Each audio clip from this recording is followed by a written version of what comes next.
Régis Chamagne, ancien colonel de l'armée de l'air et expert en géostratégie. Merci d'être en direct avec nous. Votre regard peut-être sur ce qu'on vient d'entendre de la part du porte-parole du Kremlin, Dmitri Peskov. Oui, c'est normal. Le président Zelensky était dans une impasse puisqu'il avait engagé des manœuvres militaires contre les régions de Lougansk et de Donetsk, à l'initiative, certainement poussé par les Anglo-Américains, qui l'ont lâché, puisqu'ils n'ont pas envoyé de troupes pour le supporter, ils lui ont fourni des armes sans plus, si bien qu'il se retrouve seul, et la seule solution qui lui reste, c'est de négocier. Donc il est normal que maintenant, la Russie tende la main aux conditions qu'elle avait dites avant, c'est-à-dire la démilitarisation de l'Ukraine, qui est un pays stratégique, rappelons-le. Dans son livre Le Grand Échiquier, Zbigniew Brzezinski classait l'Ukraine comme pivot géopolitique.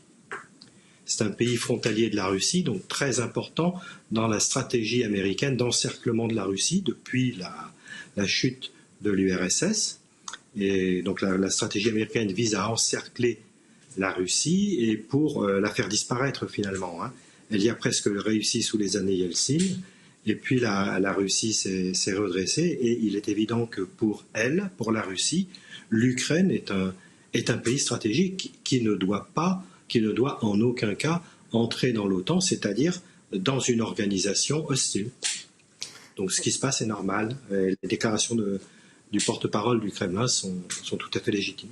Je voudrais qu'on aborde le sujet de l'avenir de Volodymyr Zelensky, Régis Chamagne. Donc oui, on l'a vu, la discussion est maintenant ouverte entre Kiev et Moscou, entre le président Zelensky et le Kremlin. Mais à quoi doit-on s'attendre maintenant ? Quel avenir pour Volodymyr Zelensky, Régis Chamagne ? Je pense qu'il a tout intérêt à négocier et sur le court terme, il peut essayer de sauver sa peau, c'est-à-dire sauver son poste. Sur le long terme, je ne lui vois pas beaucoup d'avenir, dans la mesure où il est soutenu dans son gouvernement par des partis politiques qui se définissent eux-mêmes comme néo-nazis. Donc à partir de là, et à partir du moment où Vladimir Poutine a déclaré qu'il fallait dénazifier l'Ukraine, je ne vois pas beaucoup d'avenir politique à ce monsieur. Alors, on va essayer de voir en quoi on peut trouver une issue à ce conflit, peut-être avec ce sommet de l'OTAN cet après-midi. Régis Chamagne, qu'en pensez-vous ? Qu'en attendez-vous ? Rien. L'OTAN n'a pas de pouvoir, n'a pas beaucoup de moyens. L'OTAN est militairement beaucoup plus faible que la Russie. Il n'a pas l'initiative, il a le pouvoir de parler. C'est ce que font les capitales occidentales depuis le début de cette opération. Elles parlent, elles font du théâtre. On est dans une grande pièce de théâtre, mais elles n'ont pas le pouvoir d'action. J'avais écrit sur mon blog un article dans lequel je m'amusais à développer une idée qui est une règle de conservation, une loi de conservation humaine. Un peu à l'image des lois de conservation en physique, comme la loi de conservation de l'énergie totale ou de la quantité de mouvement en mécanique classique. Ma théorie était que l'être multiplié par le paraître est une constante. Et quand on voit quelqu'un qui prend des postures de philosophe, etc., on peut se dire qu'il n'est pas vraiment philosophe. Les vrais philosophes, eux, travaillent, ils ne prennent pas de posture, ils travaillent, ils réfléchissent et ils écrivent. Et quand on voit des chefs d'État ou des ministres des Affaires étrangères pousser des cris d'orfraie et prendre de grandes postures déclamatoires, eh bien c'est tout simplement pour compenser leur incapacité d'agir. Et je pense que l'OTAN aujourd'hui est une organisation faible politiquement, militairement, et qui ne sortira pas grand-chose sinon des déclarations. Quelle sortie de crise voyez-vous ? Comment envisagez-vous une sortie de crise dans ce conflit ? Comment voyez-vous les choses, Régis Chamagne? Je pense que ça va se terminer effectivement sur le tapis vert par la négociation. Il faut rappeler quand même que depuis très longtemps, Vladimir Poutine appelle à la négociation, qu'il appelle depuis septembre 2015 au respect des accords de Minsk qui n'ont jamais été respectés par le gouvernement de Kiev, qui ont été signés par 4 pays, l'Allemagne, la France, l'Ukraine et la Russie. Et à force d'attendre, il n'a jamais réussi à se faire entendre, en fait. Il a récemment demandé une réunion au niveau international pour redéfinir les règles de sécurité internationale et en particulier protéger la Russie, assurer la protection de la Russie. Qu'est-ce que les Américains diraient s'il y avait au Mexique une armée menaçante? Et c'est comme ça que la Russie se voit. C'est comme ça que la Russie voit l'Ukraine.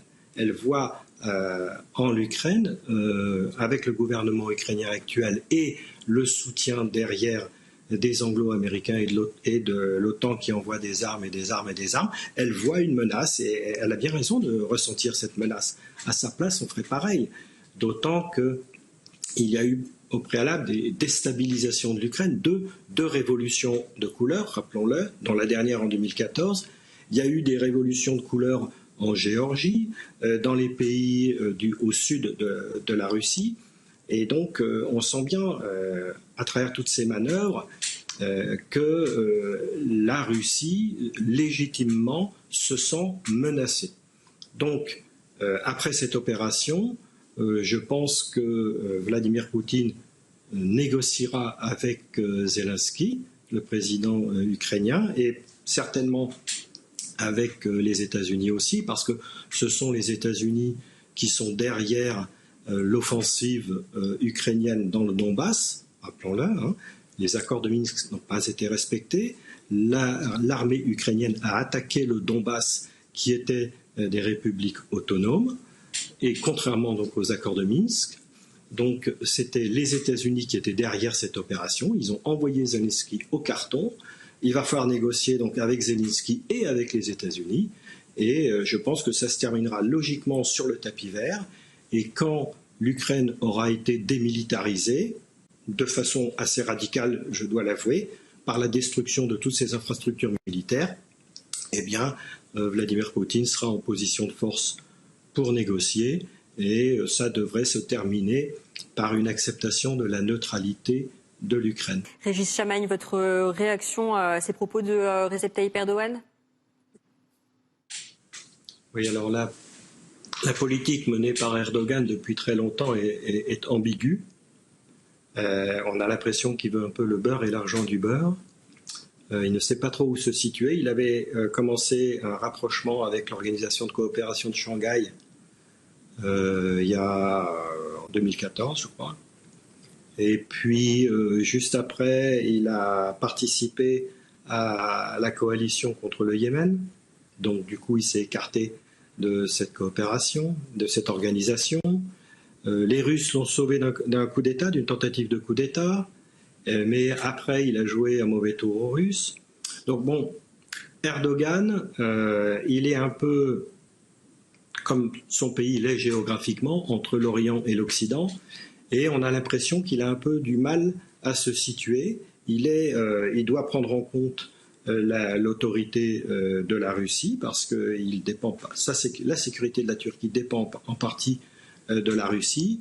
Mais il essaye de jouer sa carte pour reconstituer une espèce de grand... pas comme l'Empire ottoman, mais une zone d'influence élargie de la part de la Turquie, et en particulier vers les pays turcophones. Donc, sa position, il m'étonne toujours, Erdogan, parce qu'avant qu'il prenne position, on ne sait jamais de quel côté il va se situer. Là, il a pris son chapeau otanien, réclamant une action plus vigoureuse de l'OTAN, qui ne le peut pas, encore une fois. Je reviens sur l'infériorité militaire de l'OTAN face à la Russie. Dans mon livre de stratégie aérienne, je démontre par un raisonnement logique que la supériorité dans le domaine de la guerre électronique est le préalable à la supériorité aérienne qui elle-même est le préalable aux opérations de surface. Quand on dit que l'OTAN a beaucoup de soldats et que la Russie en a beaucoup moins, je vous demande de faire un exercice de pensée. Imaginez un combat sur un terrain de foot, par exemple, ou sur un terrain de basket, de 10 soldats contre un seul. Le soldat unique est souple, intelligent, manœuvrier. Les 10 autres soldats sont tous sourds et aveugles. À votre avis, qui va gagner? Eh bien, c'est exactement ce qui se passe dans les rapports OTAN-Russie. La Russie a une supériorité écrasante en matière de guerre électronique. Elle l'a démontré en Syrie. Quand elle a déployé 50 aéronefs en Syrie, par où sont-ils passés ces aéronefs? Ils sont passés par la Turquie, sans se faire détecter. Ils sont passés sous la couverture radar de l'OTAN et ils n'ont pas été détectés. Ça veut dire que les Russes peuvent faire ce qu'ils veulent quasiment dans le domaine du cyberespace. Et d'ailleurs, il y a des témoignages de généraux américains qui ont servi en Irak et qui disent que les Russes font à peu près ce qu'ils veulent avec leur SMS, leur radar et tout, et qu'ils pensent même que les Russes n'utilisent que 60 à 70% de leur capacité. Régis Chamagne, votre réaction à cette déclaration chinoise? Alors, elle est très mesurée. Il faut se rappeler qu'au mois de décembre, les Russes et les Chinois s'étaient rencontrés pour renforcer leurs liens diplomatiques de façon très importante, quasiment pour dire que quand un pays agissait sur la scène internationale, c'était pratiquement avec l'accord de l'autre. C'était aller très loin. Là, visiblement, Vladimir Poutine, j'imagine, a dû prévenir son homologue chinois de cette action, mais les Chinois ont, comme tout le monde, été surpris par l'ampleur de l'action menée en Ukraine. Donc je trouve cette déclaration légèrement, enfin pas légèrement même, très en retrait du mouvement général qui s'était engagé de rapprochement entre les diplomaties russes et chinoises. Ça pourrait signifier que les Chinois ont un désaccord à l'égard de la Russie sur cette affaire. Quelle suite vous voyez dans cette intervention de la part de la Russie en Ukraine? Comment vous voyez les choses? D'abord, je voudrais dire que je pense que Vladimir Poutine a tout anticipé. Les gouvernements occidentaux sont idéologiques et on sait que les idéologues sont prévisibles.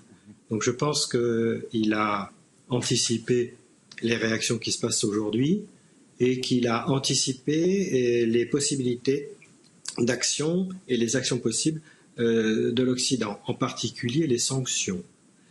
Alors à ce sujet, il faut se rappeler qu'en 2014, quand la Russie a été sanctionnée, ça lui a permis de rapatrier, de relancer son agriculture. Et aujourd'hui, elle a une agriculture très moderne.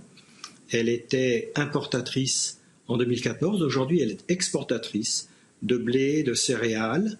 Et d'ailleurs, à cet égard, à la bourse en ce moment, le prix des céréales est en pleine hausse. Donc, il n'y a pas que le gaz.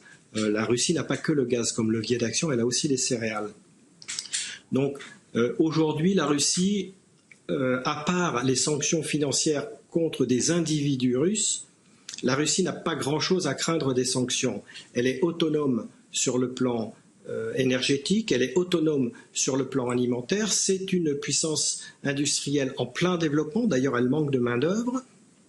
Et s'agissant de SWIFT, elle a développé son propre système alternatif, ainsi que la Chine. Et en ce moment, les économistes nous disent que la Chine et la Russie sont en train de fusionner leur système ou de créer un système commun de transactions bancaires, d'échanges interbancaires. Ce qui signifie que si les sanctions sont d'ordre financier, en fait, ce n'est pas la Russie qui sera éjectée de SWIFT, c'est la Chine et la Russie qui éjecteront SWIFT.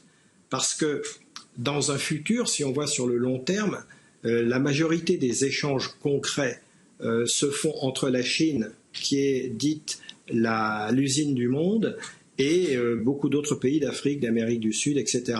Si donc la Chine et la Russie décident d'utiliser leur système concurrent à SWIFT pour leurs échanges interbancaires, de fait, c'est SWIFT qui va tomber, qui va s'amenuiser et qui ne servira plus aux quelques pays occidentaux. Donc je vois pas je ne vois pas la Russie souffrir des sanctions.